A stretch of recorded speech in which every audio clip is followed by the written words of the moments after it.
great pleasure to give this very pragmatic talk to you. So I'd like to share with you the experience we've got where I work here in London on optimizing CMR imaging analysis and reporting.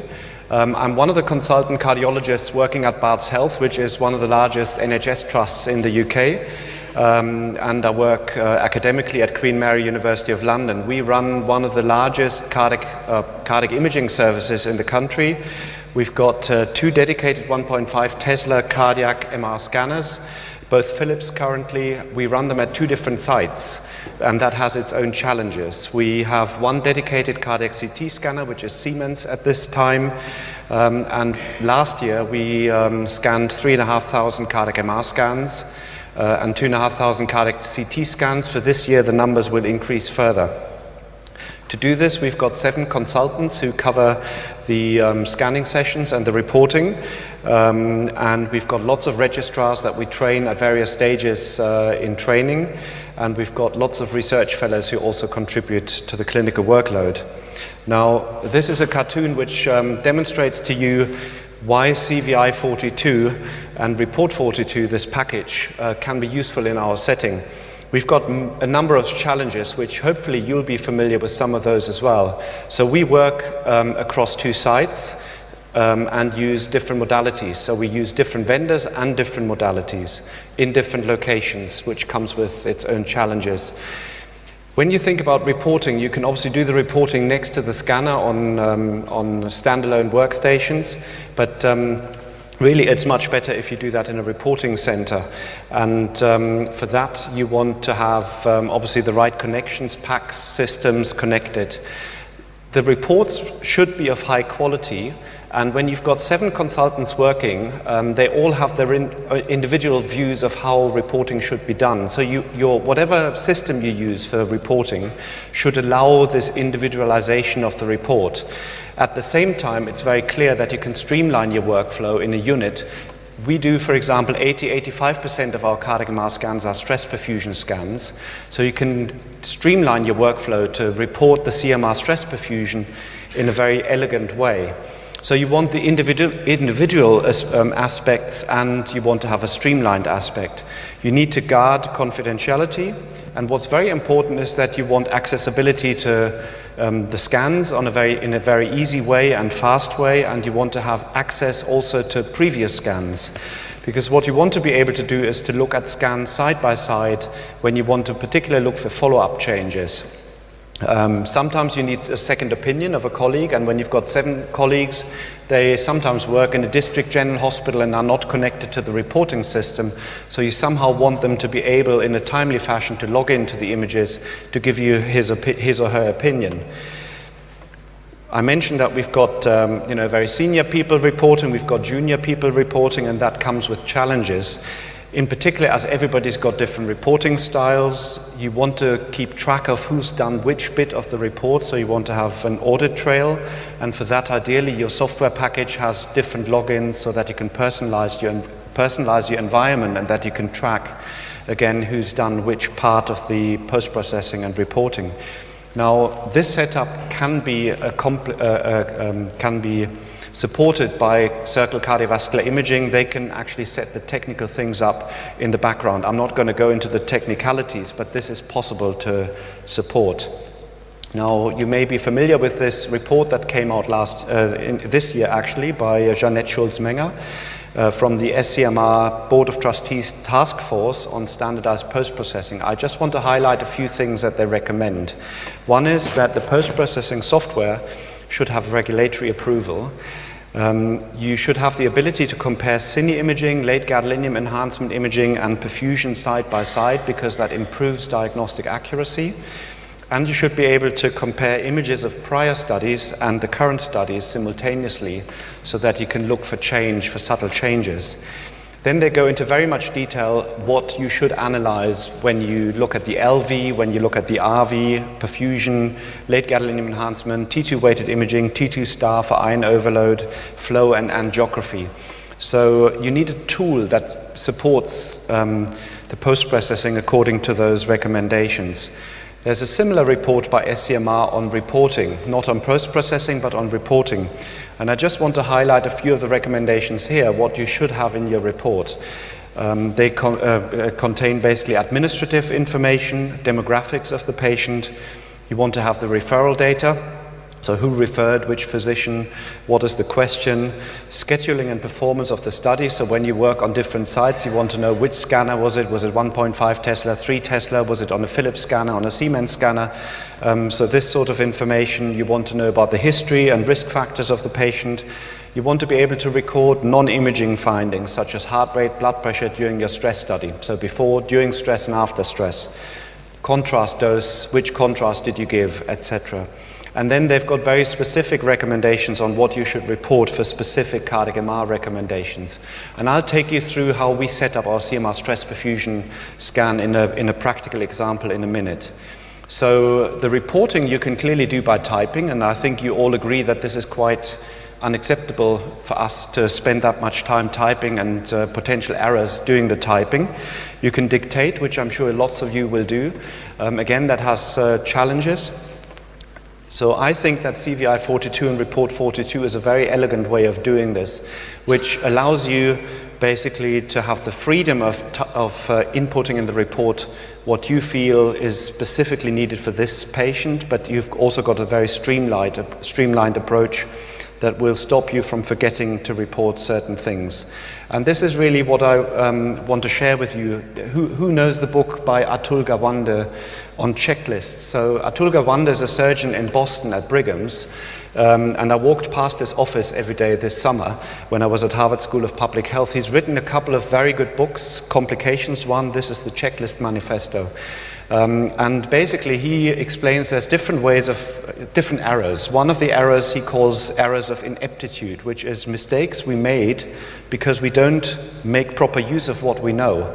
And what that, the book's main point is very simple. No matter how expert you may be, well-designed checklists improve outcomes. And he was involved in developing the World Health Organization surgical checklist, which is used around the world, where there's clear evidence that this improves outcomes. I think a similar case can be made for cardiac imaging reporting. You all know that the best known use of checklists is by airplane pilots. I'm sure nobody of you would board a plane if they didn't use checklists, and that they work. We've seen in the past when this plane landed safely in the Hudson River. Without checklists, that wouldn't have been possible. So what makes a good report? It's the expert opinion, the expert interpretation of the images is the most important. And then to make that report immediately available so that patient management is not delayed and to keep the costs to the healthcare system low. But if you've got a visually appealing report, you show normal ranges, you flag abnormal findings in a nice way, you've got a picture that's worth 1,000 words, and you have an easy way of adhering to the CMR reporting recommendation, and a system that facilitates good governance, which is particularly important if you've got a complex structure like I showed you, where in the environment in which we work, then I think the reporting is just a bit better. You may be interested in audits, in teaching and research, and if you've got structured reports, it's much easier to extract numbers, for example, of scans per indications or diagnosis, or how many scans have I reported this year.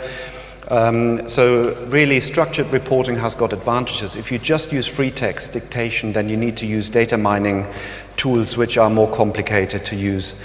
You can also have a setup with CVI 42 where your server, all images get automatically anonymized for research purposes, and you can very easily set up a teaching database, and I'll show you how that can be done. Now, this is the product portfolio from CVI 42. CMR 42 is the cardiac MR module, which I'll show you now. CVI 42 is the CMR module plus the CT module, so you can not only analyze and report CMR, but also CT. The Report 42 is the dedicated reporting tool, and then there's sort of a social network, CVI Plus, which you may want to check out on the website. Before I move on, I wanted to show you a case and really take you through how this works. So I'm just going to start the CVI 42 application, and what you can see here is that you will have different logins for your people who work in your department, and you can say certain junior doctors cannot finalize a report, they can only generate a preliminary report. So there's lots of ways you can can do, and this helps keeping track of the audit trail. So once you start, you see that I've got quite a lot of anonymized cases on my laptop here, and you can see that I can create tags and I can assign certain studies to a tag. So I've created one for ESCR, and I've got a few cases here which I just want to show you. One case, let's open this ESCR stress 3, and what you can see, again, this is for governance. When you've got 7 people working, you want to know which study hasn't been reported yet, hasn't been looked at yet, and I can see a green study hasn't been looked at yet, whereas one where you don't see a dot has already been reported. The study that's currently being looked at will have a yellow dot or orange dot. So let's open one that hasn't been looked at yet. So it's just a double click, and then you'll see the environment of CMR 42. And what I wanted to show you as well is that there's lots of tools for cardiac MR. So we can report, we've got different viewers. There's 4D viewers, you can do CT analysis, there's different ways of looking at function, cardiac function. You can quantify tissue characterization, perfusion, T2 star for ion overload, T1 mapping, and flow measurement. Now, for our typical CMR stress study, we don't actually acquire all these images. So you can tailor your protocol, and I've done that in the interest of time. And I've got a protocol called Stress CMR, and you can immediately see that I've got far fewer of these tools that I need for this study. And then if I've got space issues, I can actually sort of tailor this even further and get rid of the text. And now here you can see in the sequence we acquired all the images. You can very quickly get a nice overview of the study. So 4-chamber cine, 2-chamber cine, 3-chamber cine. This is the short axis cine. You can very quickly get an overview in this thumbnail what's been done. But this is not really where you would interpret your images. So the interpretation of the images you would do in this other viewer, which I'll show you in a minute. This is really the reporting information, scan information. Because I anonymized the study, none of this information has come across from the DICOM images. So I'm just going to input a height and a weight at the moment, and the blood pressure, which I just make up now, to 70. And then basically I go to the next. Now again, I've got all these thumbnails with all the studies, and for example, I want to now look at the cardiac function. I want to see the long axis cines next to the short axis cines. So I can create a little bit more space. I can play the cine. The nice thing is the cines all play at the same time in a synchronized fashion. You can very easily adjust the windows with different presettings. You can zoom in very nicely, click through the cines, so I can immediately see that the LV function is preserved. There's no wall motion abnormality. RV function is very good. There's no major valvular disease. Now I want to see the late gadolinium enhancement next to the cines. So I just bring these in. Oops. So you can now see that there's no late gadolinium enhancement on these long axes. If I want to see the short axis cines next to the late gad, I bring in the short axis cine and I bring in the late gad in the short axis view, and I can scroll through the different slices and compare. This is particularly important if you've got subtle areas of late gadolinium enhancement and subtle areas of wall motion abnormalities. So you can see I can really look at all these images next to each other. But in a stress perfusion study, you really want to look at the stress perfusion, rest perfusion, late gad, and the cines together. The most elegant way, even if you don't want to quantify, is to open the perfusion tool. And just to drag in, as it tells you here, the stress perfusion, which is this study, the rest perfusion, which is this study, and then again the cines and the late gad. So you can then start your cines. You can still zoom in, maybe move and pane a little bit around. So you've got the stress perfusion down here, and you've got the late gad here and the cines next to each other. So this is a very good way of really appreciating ischemia. Is it a fixed perfusion defect? Is it an inducible perfusion defect? Do you have wall motion abnormalities? And I hope you can appreciate that there's a perfusion defect in the basal lateral wall, in the midventricular lateral wall, and in the apical lateral wall. without any evidence of late gadolinium enhancement, so an inducible perfusion defect. Now that I've visually assessed all of this, what I would like to do in every single clinical case is to get some quantification of LV volumes as a minimum. So let's start doing that. I open the volume tool and I try and find the cines again, which I drag in here. And typically I also drag in a long axis study. Then what I have to do is I have to find my end diastole and my basal slice. And I want to zoom in a little bit. So I have to decide which one is my basal slice. So I think I will go for this one. It's got more than 50% of myocardium. So what I do is I grab the endocardial contour and manually contour here. And I'm on purpose drawing a fairly poor contour so I can show you how easy it is to actually adjust this. I can also make this slightly more round by pressing this button. And I just go to the next slice.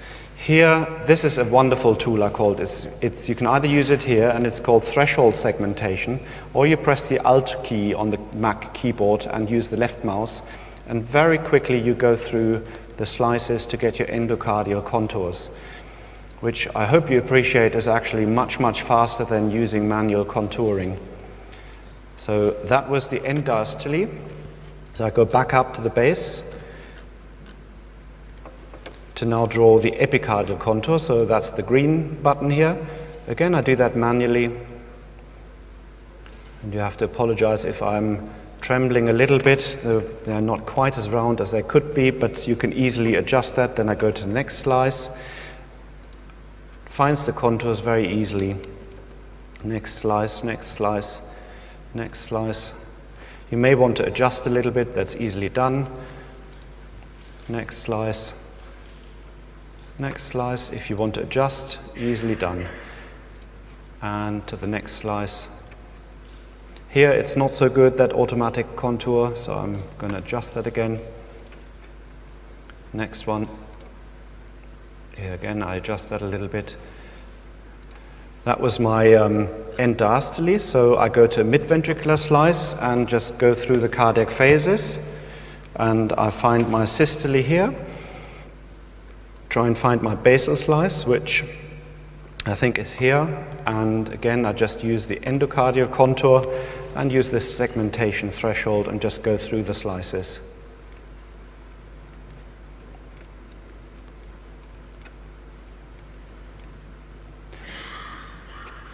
So now I've got my left ventricular volumes, and I just want to show you nobody really reports RV volumes in a quantitative fashion clinically, unless you have to in a certain condition like ARVC. But I just want to show you how easily this can be done with this tool. So I find my end diastole again.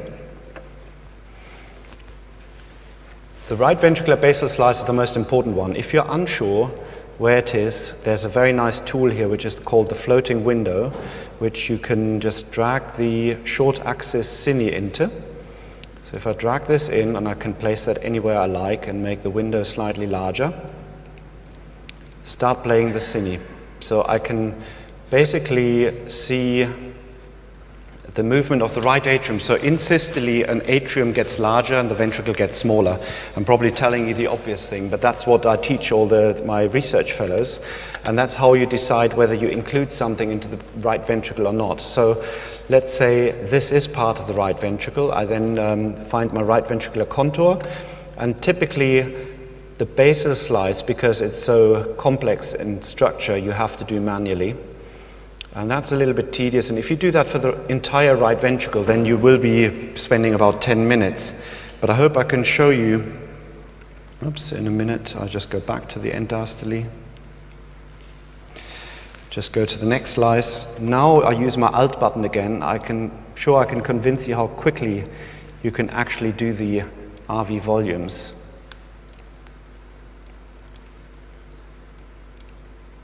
So that was my end diastole. Now, if you're one, what we don't do is we don't include the trabeculations in the RV volumes. So if you want to exclude that, you just basically draw a contour anywhere here in the septum, and it will overlay the right ventricular endocardial contour with the epicardial septal contour.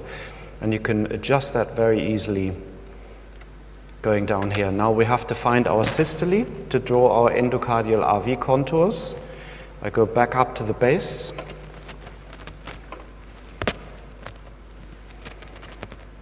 And basically start using this contour.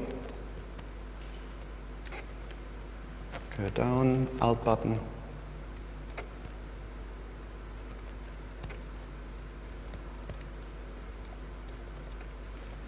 If you're not happy with that, very easy to adjust. So that was the right ventricular contours.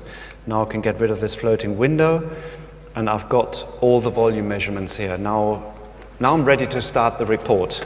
So I click on this Add to Report button, go to Report here, and you can see that two types of report are created. For research purposes, you'll have a very detailed scientific report which you can export into spreadsheets and you can do all sorts of analysis. For clinical purposes, we highlight the clinical report, send it as an XML report, open Report 42, and then you can see that these are all the studies that have been reported or are ready to report. And again, for governance issues, if you've got lots of people working from different hospitals on this reporting tool, you can see here that this report is waiting for the exam to be reported. Somebody has a final report, you see 3/4. So this works as you have an empty circle. If you still need to report it, it's a preliminary report, has half the circle, and then final report, 3/4 of a circle. If you've written an addendum, you've got the full circle. So it really tells you which studies you need to look at. So in this case, I'm going to open this reporting tool here. And first of all, we go into Edit Exam. Because this was an anonymized study, I have to actually add the first name. You wouldn't have to do that because that comes all across from the DICOM information. This patient is actually not born in 1990. This was in the anonymization process predefined. We have done a stress perfusion imaging protocol, and we've got preset settings of the sorts of sequences we typically acquire. You can easily remove them, add some, so very easily done. You can report on the image quality. You can say, I've used contrast agent A, and I've injected 20 milliliters. You move on, and you can say who's referred. You can set this all up for your unit. Who are the typical referrers for this cardiac MR scan? You can add the heart rate during stress, you can add the heart rate after the stress, and then you can type in, in this case, this was a 37-year-old. So here you've got free text options, 37-year-old man with, when you observed, it's not that easy to type, with previous PCI to the RCA, and the obtuse marginal 1, admitted with trop negative chest pain. Excuse the typos, I just want to show you the principle. So that's why this patient was referred. I also know that he's got a history of hypertension, of hypercholesterolemia, and he's a smoker. So I've got some predefined risk factors that I can easily drag in here. And I guess the question is there an inducible perfusion defect so that the patient has got chest pain. I save the changes. Now, the other thing that I did want to show, so now all this information is visible here in the report. The report history is really the audit trail. So you can see that I imported this exam, so I've done the contours. Now I'm editing the report. And if I then, as a consultant, come in and edit a preliminary report, all of this will be captured here. So you can always go back and see who's done what at what time. Now, it's pulled across from the LV analysis and the RV analysis the values, so there's no risk of any typos or dictation errors. And it also tells you whether you're outside the normal range, whether it's increased or not. And here, down here, you've got the RV volumes. Now, this picture here is a very elegant way of quickly reporting. You can say that in this study, we had normokinesis in all segments. Now, if you felt that actually there was some hypokinesis in the lateral walls, let's assume there was, you click on hypokinesis here and say, in the basal slice, I've seen some hypokinesis, and in the midventricular slice, I've seen some hypokinesis. Now, how about ischemia and late gadolinium enhancement? I've seen some ischemia in the subendocardial segments basally, at mid-level, and in the lateral level. So now this not only is in the picture, but as soon as I save these changes, you can see that it pre-reports this as text form as well as findings. So down here in findings, you can now see that it's populated this ischemia in the report. But I probably want to add certain things myself. So I might want to say there's no LVH, no regional wall motion abnormality, etc. I might want to comment on the valves. Now you can put a lot of templates in there, but there's also very clever lookup functions. So I can click on LV function, for example, on RV volume and global systolic RV function. And what you can see here is that there's placeholders. And with lookup functions, it looks in the numbers that we've determined, and it produces this and proposes this in the text as it then reads: the left ventricle is normal in size with an end-diastolic volume index of 76 mils per meter square, with normal systolic function, ejection fraction 68%.